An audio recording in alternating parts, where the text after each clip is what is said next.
Howdy,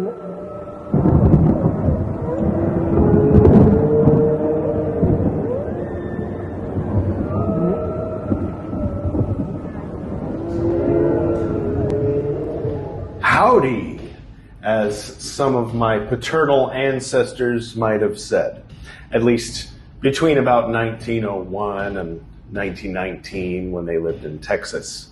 Grand paternal, I mean, if that makes sense. Paternal. Not my paternal grandma, but my paternal grandpa. In other words, the family moved to Texas when he was 9. Prior to that, it was Kentucky, and afterward, Shanghai, mainly. All over China, really, but based in the French Quarter in Shanghai. Here you can see that's my grandpa's old French Quarter of Shanghai driver's license from those days. By the way, if you're wondering, yes, I did notice that my universe is kind of in flux at the moment.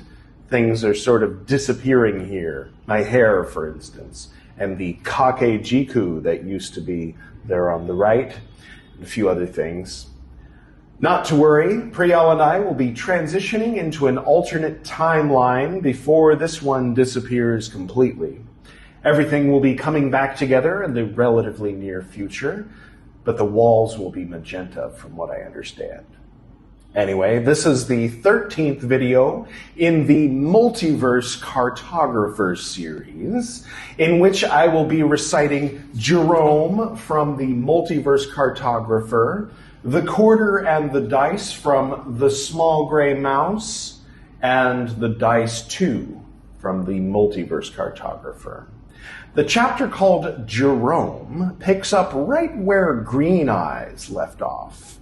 As in most other cases in these books, when one chapter picks up where another leaves off, if not all, the beginning of Jerome will sound a bit familiar, as it is the same as the ending of Green Eyes. This helps to orient us where we are in the timeline, if you can call it that, in the Coffeehouse. By the way, before I start, I wanted to mention that the image associated with this video depicts many coffeehouse islands all very close together, but in the story they're actually much further apart. Without further ado, Jerome. When I decide to come back, do I need to come through the same door? No. Here, put your hand up. He did, and Clara placed her hand against his. He felt a sparkling magnetic energy. Now you can open a door from anywhere. Charles Reuben said thank you and left through the pyramid door.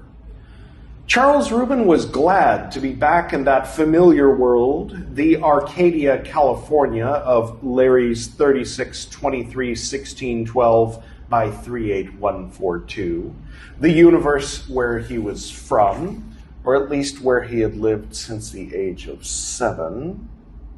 It was night there in the empty open house, and as he left, he triggered an alarm. His car was there waiting for him, and he seemed to get away with the brief trespass, though there was a parking ticket on his windshield. He threw it into the glove box with the others. He took the 3 freeways back to his apartment in Los Angeles proper. He was lucky enough to have inherited a sweet fixed rent situation from an older brother who'd moved to Beijing.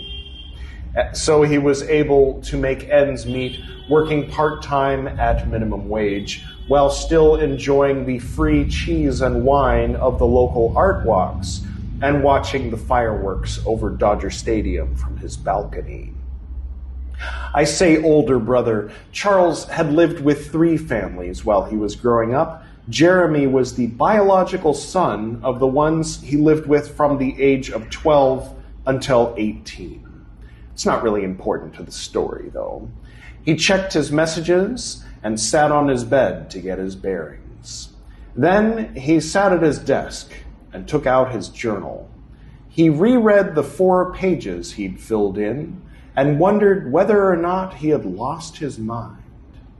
Then he realized he was still wearing the silver spacesuit from Venus and carrying around a large goldfish bowl helmet, so he figured he must be sane. He looked at the wall in front of him where he'd pinned up a few of his old sketches from school based on his early childhood memories of the coffeehouse. He laughed to himself, noticing where he'd embellished parts or misremembered it.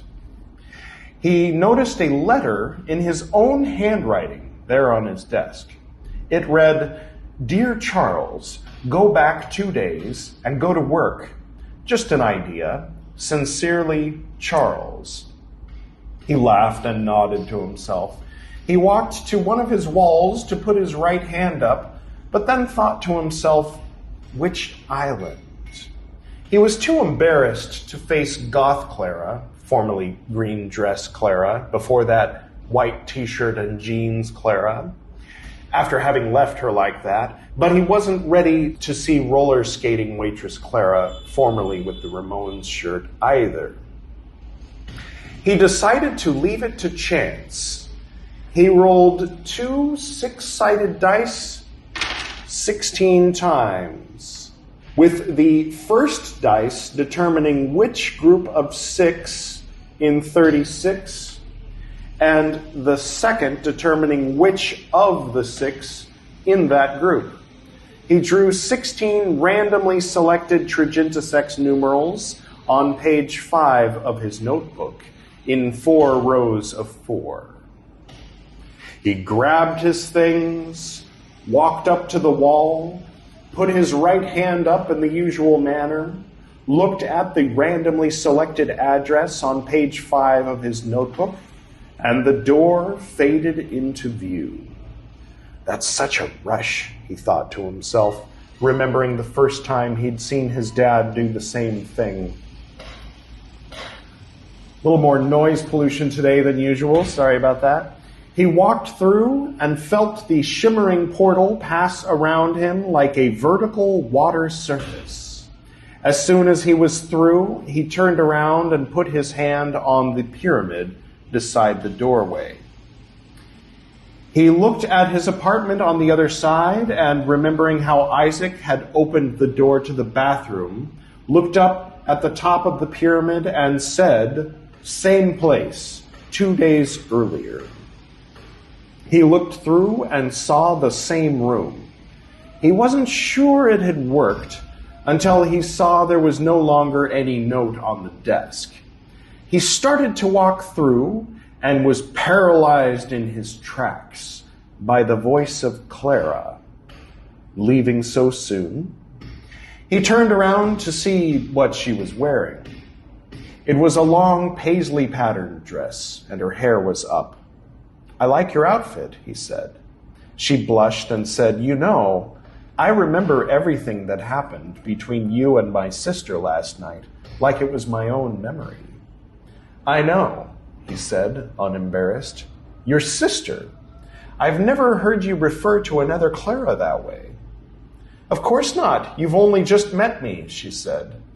"If you aren't busy, I was thinking you might like to meet Charles the Grey." Charles thought for a moment and realized it was still the same day for her. "I already did that, but thank you." He remembered his resolve to keep his life going in the real world and said, "I'm sorry, I don't mean to be rude, but when you wake up tomorrow, you'll remember 2 conversations I've had with you. With 2 of your sisters, I mean. I've got to go for now, but I think you're very nice."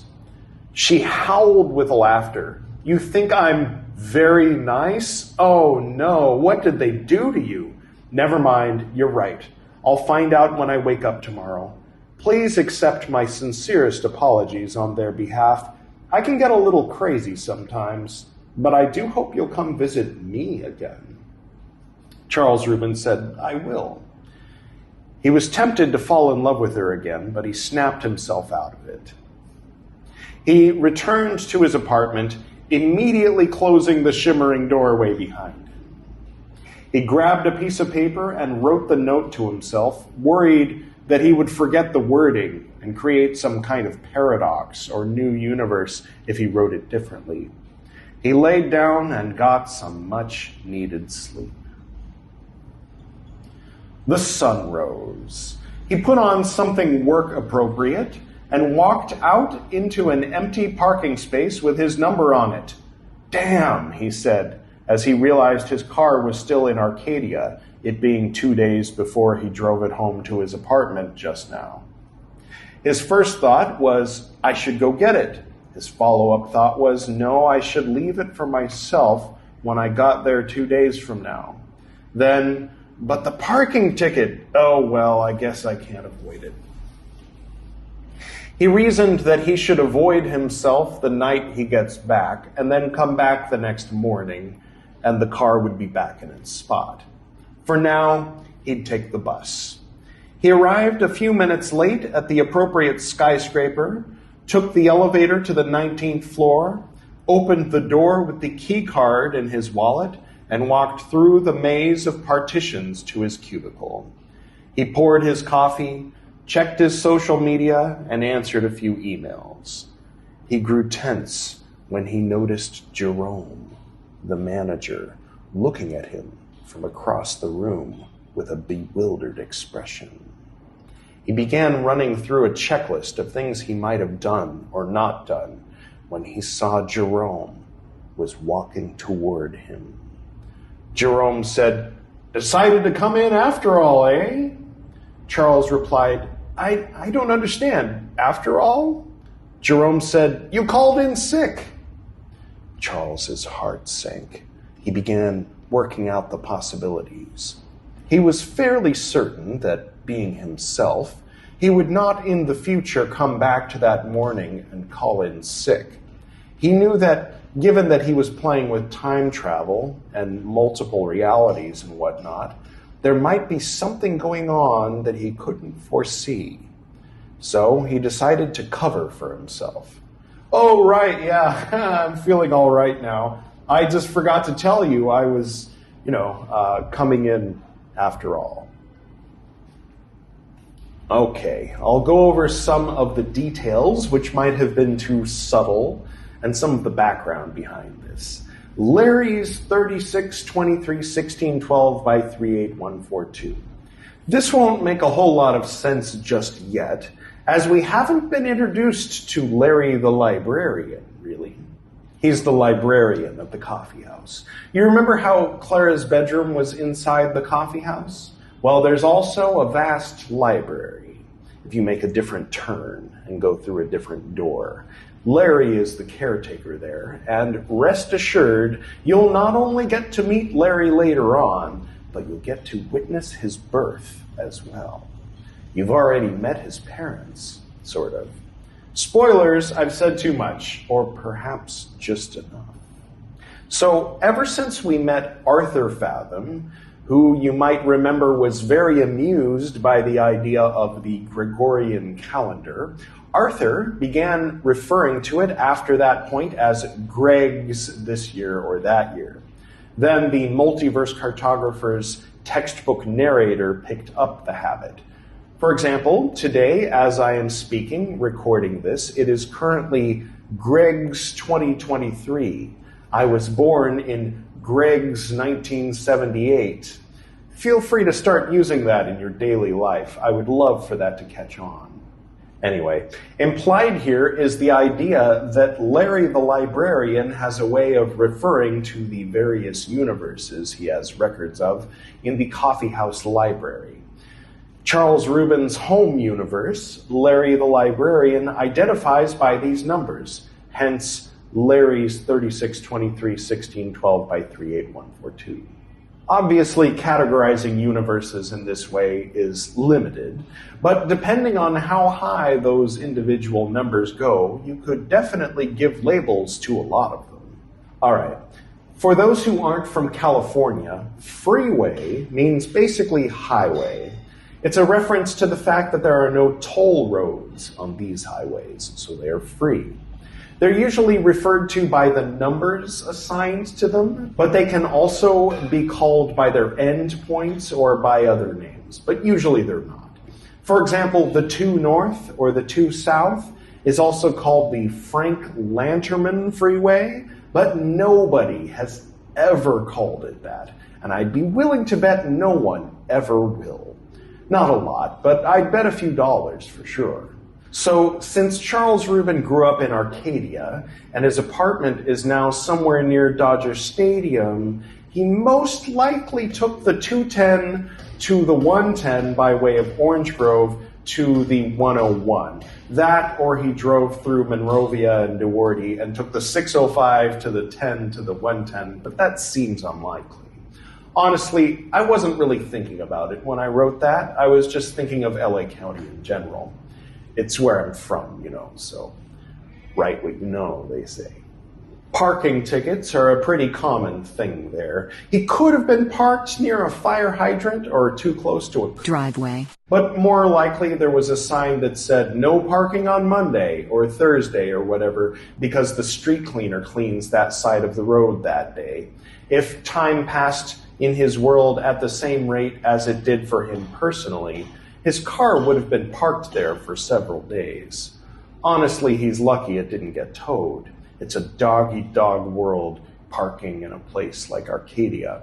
So this whole thing about Jeremy, his not-actually brother, I really just wanted to bring us back to the world Charles Reuben came from, or to see it a bit more for the first time, since it was a bit rushed before, finding out his backstory before his interdimensional adventure as an adult, filling in some of the gaps. One funny thing, I wrote this in probably 2016, and originally he'd inherited the apartment when Jeremy moved to Beijing in 2020. I was setting the whole story a few years in my own future at the time. Now that we've all lived through 2020, it's a pretty darn silly idea that anyone would have relocated to Beijing in 2020, right? If you can call it silly. Maybe just unlikely is a better word. So he arrives at his apartment somewhere near downtown LA, still wearing his spacesuit from Venus. I chuckled a bit when I wrote that part about him figuring he must be sane because he was wearing it. I wonder, did you chuckle too? He gets a letter from himself. Since it was Saturday when Charles Reuben left his universe, and we can assume he works Monday to Friday at his office job, it would seem this is Tuesday night or early Wednesday morning. So he's been gone for 4 days. The first night he slid down the mountain, the second night he slept in the forest on Venus, and the third night he slept in Clara's bedroom. So it would seem time does flow for him about the same as it does for his home universe, at least in this case. But it's easy enough for him to use the Coffeehouse for time travel. So, because of the awkward experience he'd just had, Charles Reuben decided not to go back to either of the 2 islands he'd already been to. So he rolled 2 dice 16 times. Now, normally when you roll 2 6-sided dice, you get a number between 2 and 12. However, he did it in a bit of a different way. If one were to pay close attention to which of the 2 dice was which, one could potentially roll 2 6-sided dice and get a number between 1 and 36, since 6 times 6 is 36. This is the same idea behind the Trigintisex numerals. Anyway, he chooses one of the 8 septillion Coffeehouse islands at random. Remember that he does this, as it'll come up later. He opens a door to that island right where he stands, having been given the ability to do so by the polyamorous-ish Clara with the roller skating waitress uniform before he left the Coffeehouse, probably about an hour earlier, depending on traffic.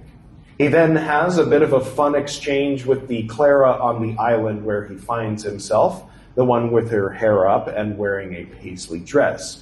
Remember, the Claras share their memories with each other when they sleep. So they remember everything about all the other Claras except for the things that have happened since they woke up that morning. They're individuals on the day they're experiencing, but with a collective memory of everything that came before.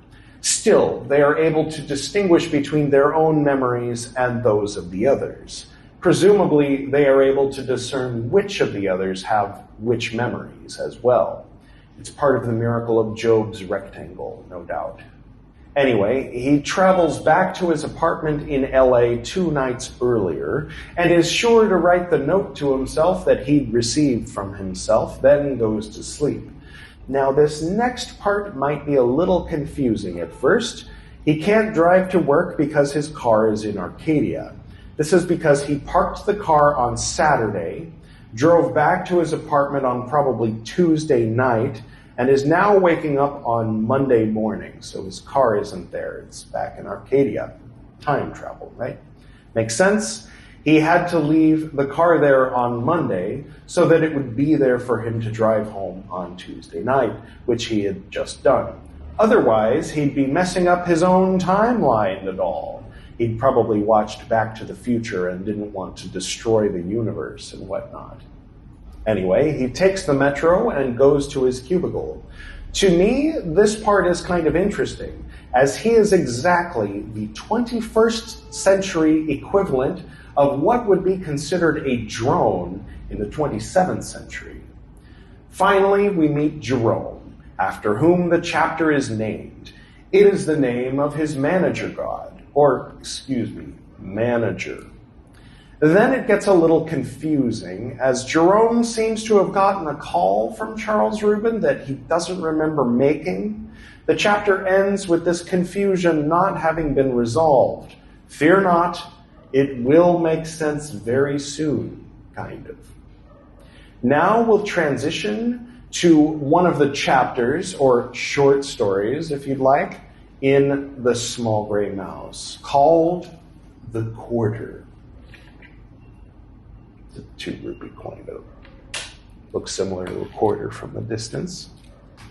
The illustration.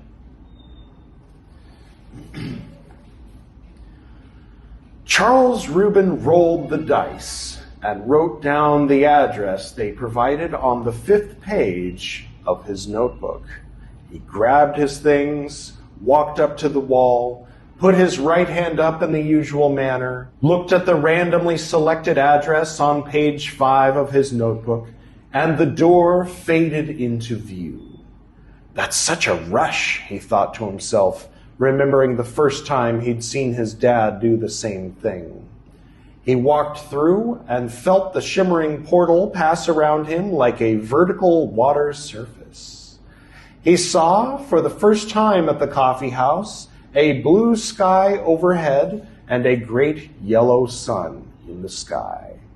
He decided to stay for a bit and take in the majestic view of the ocean with all the other coffeehouse islands in the distance. He found a seat at an empty table near the edge. Presently, Clara arrived. She was dressed as a 1920s flapper. Charles smiled and asked, "Did they have flappers in the universe Blythe was from?" Clara sat down beside him, gathered her thoughts for a moment, and said, "That's really heavy stuff you're bringing up all of a sudden. I've only just met you, despite what you may think. I know. You think you were just talking to me about it, and I remember the conversation as if I had been the one having it. But I'm not. We're not all so fond of talking about her, of treading so far down memory lane."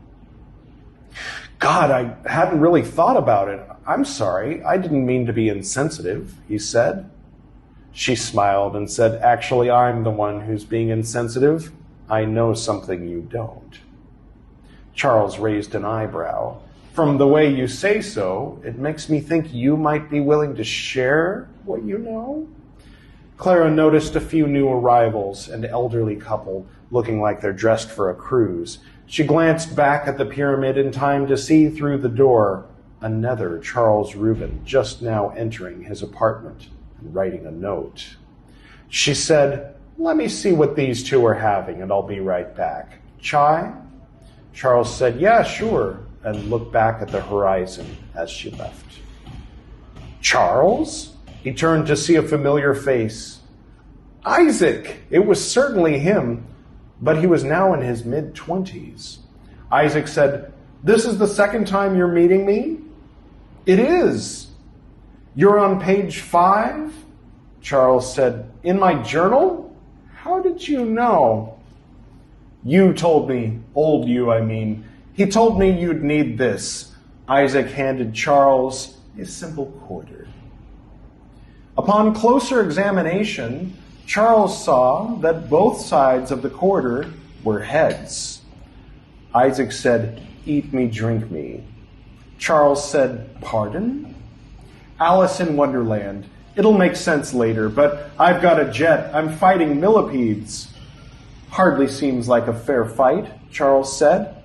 "In the Carboniferous era?"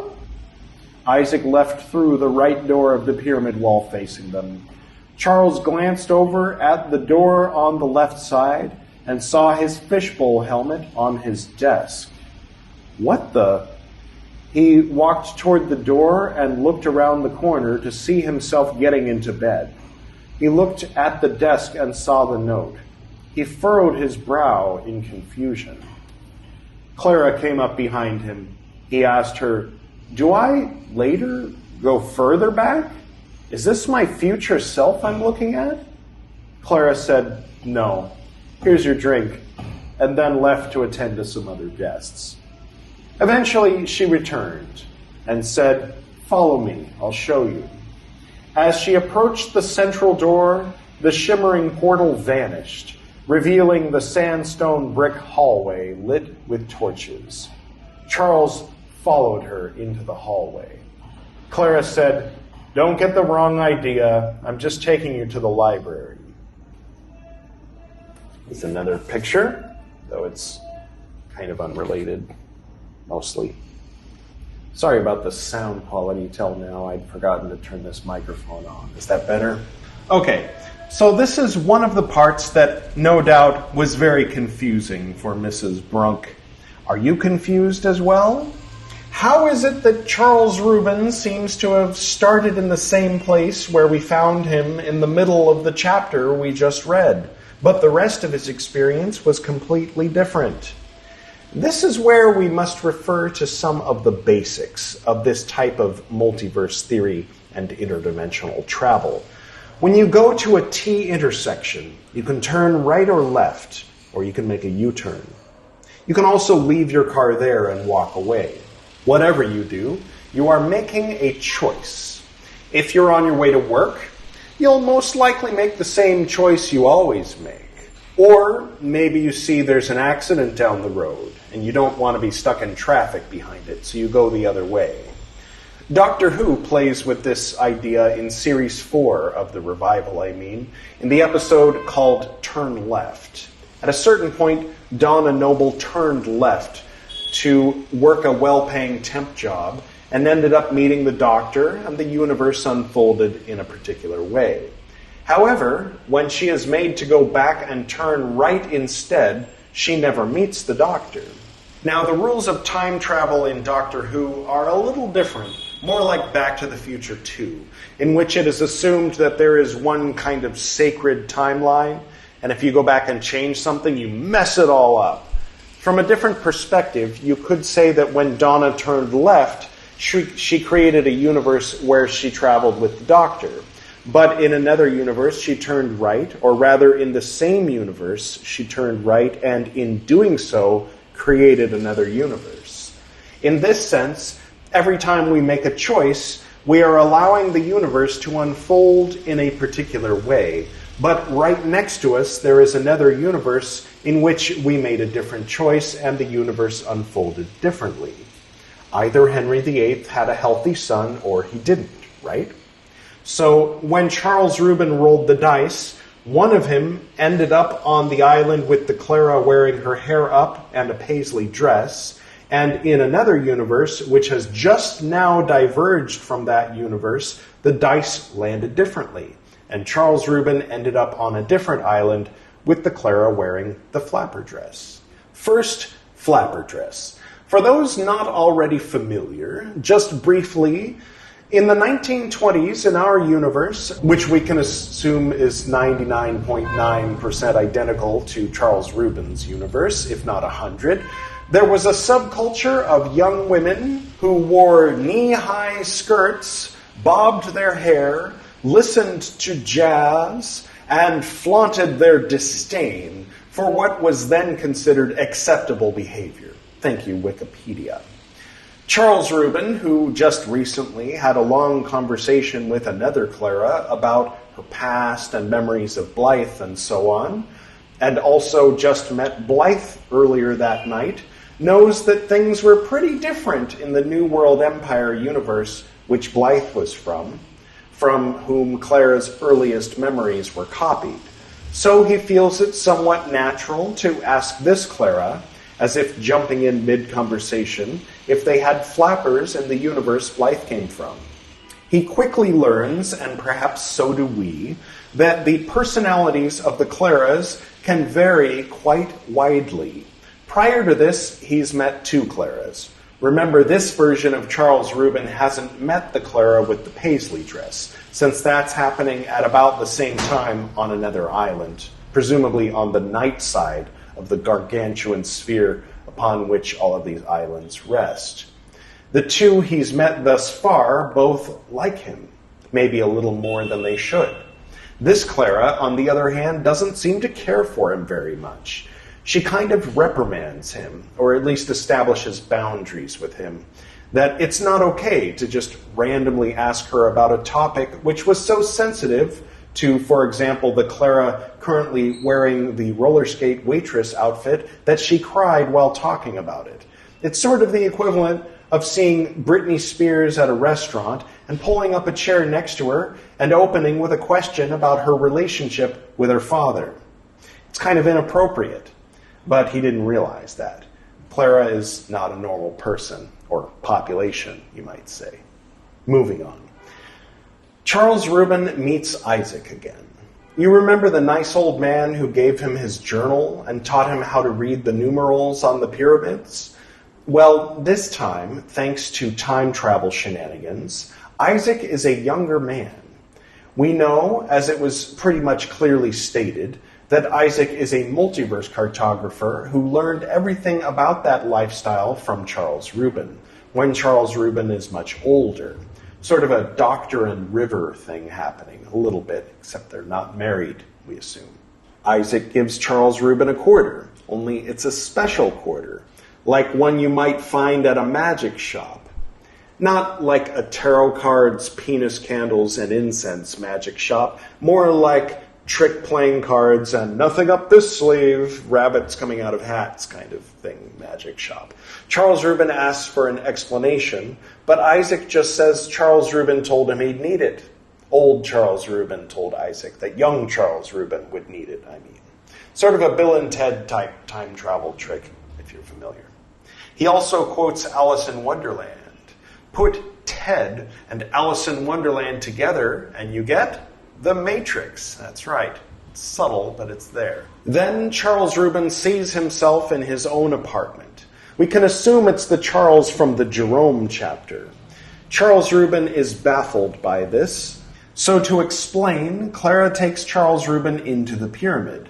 Naturally, she, like all Claras, remembers Charles Reuben's trip to the pyramid the night before. So she's quick to clarify that she's just taking him to the library.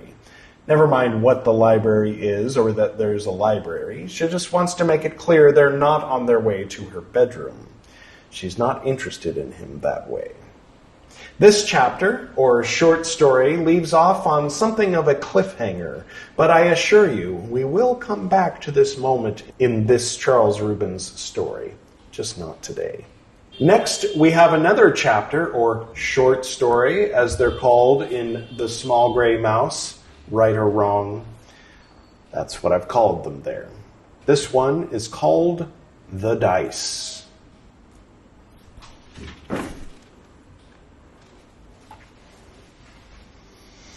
He grabbed his things, walked up to the wall, put his right hand up in the usual manner, looked at the randomly selected address on page 5 of his notebook, and the door faded into view. That's such a rush, he thought to himself, remembering the first time he'd seen his dad do the same thing. He was surprised to see on that island some kind of festival happening. There were structures like tents supported by wooden beams, some of which went up 3 floors with wooden stairs connecting them. There was music and the smells of familiar and unfamiliar food. He looked back at the door leading to his apartment and thought, well, I'll go home later. He began exploring the labyrinthine structure beside the pyramid, moving aside beautiful Persian rugs to get from one incense-filled room to another cooking meat, to another filled with strange-looking people smoking something suspicious. Eventually, he saw a familiar face, but not the one he was hoping for. It was the creepy man in the suit, who apparently wanted to mate with and kill him the day before. "You must decline," the creepy man said, referring to their previous conversation. "Yes, I must," Charles agreed, laughing. The man's eyes widened. Charles reached to shake the creepy man's hand, but the man ran away, repeating, "I'm sorry, I'm sorry, I'm sorry, I'm sorry." He thought maybe he should stop trying to shake the man's hand. "Charles?" that island's Clara said, as he turned to see Clara in full Chiquita banana costume. Charles said, "That guy gets around." And before he realized it was happening, everyone in that particular Persian rug tent partition was dancing. He was dancing too. She shouted over the crowd, "Who gets around?" He said, "That scary guy. It doesn't matter. I like your outfit, but isn't it a bit culturally insensitive?" She cocked her head to one side, not understanding, then brought it back to her point. "What are you doing so far out all of a sudden?" "I rolled some dice," she laughed. "Oh no, the dice. Are you on page 5? You mean in my journal?" "Yes, I am on page 5. "How did you know that?" She said, "Every version of the Multiverse Cartographer has a different page 5. I thought this might happen one day." Charles Reuben remembered what Charles the Grey had told him, that his journal would one day define multiverse cartography in both the past and the future. Charles said, "I didn't know that was the title of it." She winked. "Why does every version have a different page 5? He asked, a bit worried. Clara said, "I'll let it be a surprise." He was okay with that. If she knew but didn't want to spoil it, it must be okay. "What's happening here?" he asked, referring to the festival. She showed him around. They played games, had a few drinks, smoked some of the opium-like suspiciousness. Once she was inebriated enough, she said, "Do you want to see what it all really looks like?" Charles shrugged, not sure what she was asking. She snapped her fingers. Suddenly, everything from the sky to the sea vanished. He was the only actual human around, and some of the others he saw were indescribable. Others can be described. Suffice to say, it was like a cross between the Star Wars cantina and a microscopic look at some food that was left out for too long. And Clara. He had seen her like this once before, but he'd thought it was in his mind. Yet there she was, hovering, full of light, humanoid-shaped, but with many arms and legs, and one great diamond-shaped eye where her face should be. The vision of her snapped one of her many hands and returned to her familiar human form in the silly costume. "Wow," he said, "you're like a god. Do they all see me as looking like themselves?" Charles indicated the others there with them at the festival. "No, humans need to see other intelligent travelers in human form in order to relate with them responsibly. You know, without having the urge to kill them and mount them over the fireplace, for example." Charles was nodding. "Yeah, that makes sense." It does make sense, doesn't it? So here again, we open with Charles Reuben having rolled the dice, but the dice landed a bit differently than it did for the previous two Charles Reubens. We have a clear and immediate manifestation of the diverging timelines which came from his choice to roll the dice. Have you ever flipped a coin to decide something major? I'm going to toss this coin. Whoever wins is going to ride on this plane. Whoever loses is going to freeze his ass off on the bus, all right? Call it, Richie. Heads! First coin toss I ever won! That was from La Bamba. For the younger folk, spoiler, he dies in a plane crash right after that. Anyway, enjoy the movie. Actually, when I saw that, I somehow knew from the beginning that that was going to happen, as if I'd had a dream where I watched the whole movie. That used to happen a lot more when I was young. One time it was a Tom and Jerry cartoon, but then again they were all reruns in the 80s, so maybe I'd actually seen that episode. But I digress. This Charles Reuben arrives at a rather festive coffeehouse island with a Clara with another personality he hasn't yet encountered. If you're unfamiliar with the outfit Clara was wearing or why Charles raised an eyebrow about it, I suggest Googling Carmen Miranda after you're done with this video. Charles runs into our old friend, the Creepy Man. You remember him? He'd asked to mate with and kill Charles Reuben the day before, and Charles Reuben politely said he must decline. So that's what's happening here. He's a bit awkward. Both of them, really. But I mean the Creepy Man in this case. Charles Reuben says he gets around. Clara says, who gets around? This can be taken on the surface to mean she wasn't sure who he was talking about, but I think she was making reference to the fact that Charles Reuben was there on this random island all of a sudden partying with her, knowing he'd been with the roller skating waitress, Clara, the night before, though she wouldn't yet have a memory of his encounter with goth Clara in the morning. She asks him what he's doing so far out all of a sudden, and he explained that he rolled some dice. She, like Isaac, seems to be intimately familiar with the content of the journal he's writing. Now, in the original episode, Charles the Grey, when he met Charles Reuben earlier, told him the journal he's writing becomes the foundation for multiverse cartography in the past, present, and future. In the version you heard in that earlier video, Charles the Grey didn't mention that, but here Charles Reuben mentions that he mentioned it. So I guess now we know that he mentioned it somewhere in the conversation that we missed somehow. Whatever, Edward. Plot hole number 2, we can call that. The most interesting part, I think, is when Clara snaps to show Charles Reuben what it all really looks like.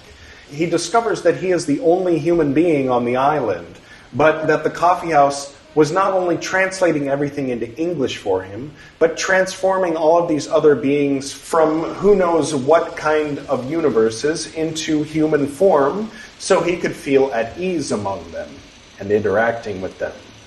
Most interesting of all is the true form of Clara. As we know, she started out 16,000 years prior as an exact replica of Blythe, though a combination of Blythe-as-Handrite-Empress and actual Blythe coming to ask Charles the Grey for help rescuing Simon. Somehow, since that day, her true form has become that of this very sort of Hindu or Tantric Buddhist reminiscent goddess. Perhaps it is that a large part of who she is a kind of personification of Jobe's rectangle itself. Or it is an effect of being 8 septillion individuals who so many times have merged their memories. Imagine how much experience she has had, 16,000 years of being 8 septillion baristas, meeting and interacting with countless souls from every different possible, imaginable, and unimaginable universe or universe type, or realms which cannot even accurately be described as either universes or realms, 3- and 4-dimensional universes like ours, as well as multiple variations of 5th and 6th, 7th and 8th, 9th and 10th dimensional origins. Given all we know and don't know about those higher realms, what would it be like to call these realms home and origin? Wow, you're like a god indeed. Charles asks if the coffeehouse is also translating his form into forms similar to themselves. Do blobs see him as a fellow blob, for example? She tells him no. One fairly unique trait of humans is the need to see others as human in order to relate with them responsibly. Think of how few humans treat chickens or pigs with any respect at all, and how the idea of treating even humans of other ethnicities, religions, sexual or gender or political orientations with any respect is such a new idea, which in itself is an idea outright rejected by so many who decry mutual respect as a political position or wokeness. So it is a wise precaution for the coffeehouse to make everyone a human meets look like a variation of themselves. A precaution as essential as exit routes and fire extinguishers in a wooden building in the summertime. Honestly, I wouldn't be surprised if the coffeehouse made all beings appear as a human of the same ethnicity as the person it is translating for. I suppose that could depend on the capacity of the individual human. Yeah, that makes sense indeed. As you might have guessed, the dice 2 from the Multiverse Cartographer picks up right where the dice from the small gray mouse left off. So, continuing. Wow, Charles Reuben said, you're like a god. Do they all see me as looking like themselves? He indicated the others there with them at the festival. No, humans need to see other intelligent travelers in human form in order to relate with them responsibly. You know, without having the urge to kill them and mount them over the fireplace, for example. Charles Reuben was nodding. Yeah, that makes sense. Clara continued. Others don't mind so much seeing things as they are. Cool. So hey, does this thing always go on here on this island? Just in the evenings. I'll come back to see you when I'm done in the real world. I mean, you know what I mean. Can't wait. Charles staggered back to the pyramid and directed the door back to his apartment. He decided to call in sick for work since he'd had a few more days off and then pass out. He looked up at the top of the pyramid and said, "Give me my apartment 2 days before, but no, actually the morning after that, like 9:05 a.m. He stumbled in, not noticing that the note on his desk had already been written. He picked up his phone and called Jerome. Hey, I'm not feeling so good this morning. Bit shorter, that one, but we finally got an answer to the unresolved confusion at the end of Jerome. This Charles Reuben, having stayed up all night partying with Chiquita Banana Clara, staggers into his apartment just after the other Charles Reuben, who'd had a very brief conversation with hair-up paisley dress Clara, left to catch the metro, and just before passing out, called in sick. Granted, this is an odd choice, considering he could have time-traveled to an empty hotel room and slept it off and gone to work on time, but I can understand how that might not have occurred to him, what with the drugs and all. So I won't call that plot hole number 3. I'll cut Edward some slack this time. So by now, it might make sense why the image associated with this video depicts so many coffeehouse islands. I mentioned at the beginning that they're not actually close together, but now you probably have an idea why the picture for today's recitals depicts such a vast multitude of islands. If you look closely, you can spot versions of Charles Reuben on at least 2 of the islands, but given the mathematics of exactly how he rolled the dice to determine his destination, it's pretty safe to assume there's a Charles Reuben on most, if not all, of the islands at this point in the story. Also, you might have noticed that the Charles Reuben with the 2-headed quarter left off in the middle of his story, following the Clara with the flapper dress to the coffeehouse library. Sometimes these scenes end without what might be considered a satisfactory resolution, but in this case, it will be continued later on. Not in the next video, but in the video after that, the 15th video in the series. Next time, we'll be back in the New World Empire universe. I'll be reciting and explaining 2 chapters from the Multiverse Cartographer. The first is called Volunteer Surrogate Drone, where we'll explore a bit more of that concept. And the second is called Baggett and Eva. You might recall that Baggett is the name of Blythe's little brother, but we haven't yet been introduced to Eva, as far as we know. Until then.